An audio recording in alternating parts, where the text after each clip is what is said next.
One day this little girl came to me and said, Miss Kyra, can girls go to college? Wow. And I looked at her and I said, yes, I'm a girl, I'm in college. And she turns to the little girl next to her and says, see, I told you. Little girls saw themselves in Kyra Harris Bolden.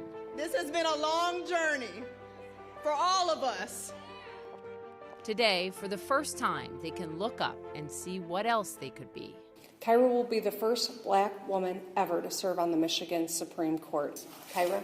And with that, history was made as Michigan Governor Gretchen Whitmer appointed Bolden to the state's highest court. 185 years we've never had an African-American woman on the state's highest court. It's about damn time. It's just been an honor and just been so surreal to be appointed to the highest court in the state of Michigan and be responsible for some really important decisions. What do you think makes you tear up? Oh, because this means so much to so many people. Justice Bolden's journey to this court, though, began nearly a century ago with a tragedy.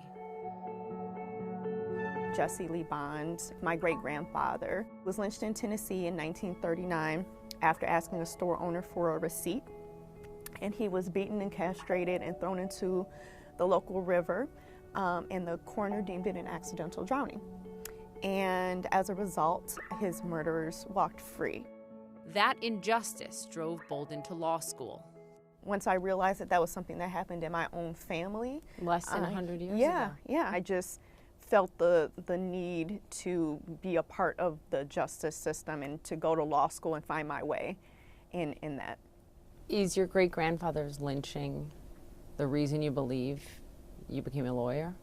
It was definitely a large part of it. She would go on to serve 2 terms in the state legislature and then take a leap, a chance at making history. We need to make sure that we have justices on our Michigan Supreme Court that believe in equal justice under the law. She didn't win that race, but when a seat on the court opened up this summer, she was the governor's first choice. Thank you, and thank you very much.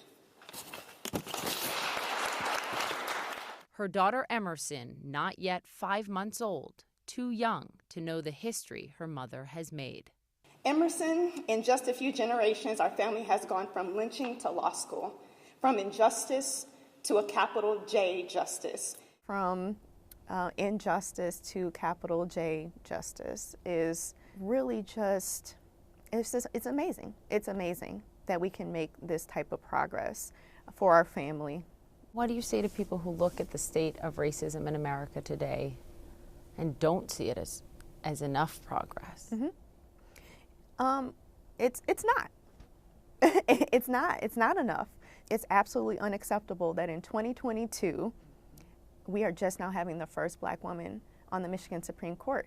There has never been a black woman that's been a governor in the United States history, right?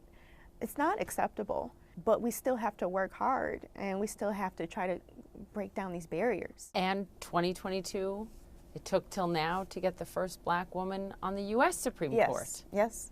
You know, when you think about Justice Ketanji Brown Jackson, just a few months before you. Yes. What you think? Yeah, I think it's one of those moments where you know what's possible, right? You know, the same way that people have said that they look at me, it's the same way I look at her. Really? I mean, she's amazing, but she is a representation of what is possible. Are we fired up? Yeah! Are we ready to go? Justice Bolden will be unique on this court as the only justice who was previously a state lawmaker. So that also, though, opens the door to other critics who say, well, you're a Democrat, you're partisan. You know, you served in the legislature, you ran as a Democrat. How do you shed that? All judges and justices have personal points of view, you know, so I don't think I'm different in that. My job as a justice is to interpret the laws. We have the opportunity to protect justice for generations to come. Did you know that? In a fitting full circle, she will fill the seat of Chief Justice Bridget McCormick, whose campaign was the first she worked on a decade ago. The state is getting a smart, savvy, and hardworking public servant as its newest justice. I know the weight of this job. I know what it means. It's always been my goal to pull people with me. You know, Vice President Kamala said, maybe the first but not the last, right? And that's just kind of the mantra that I live by.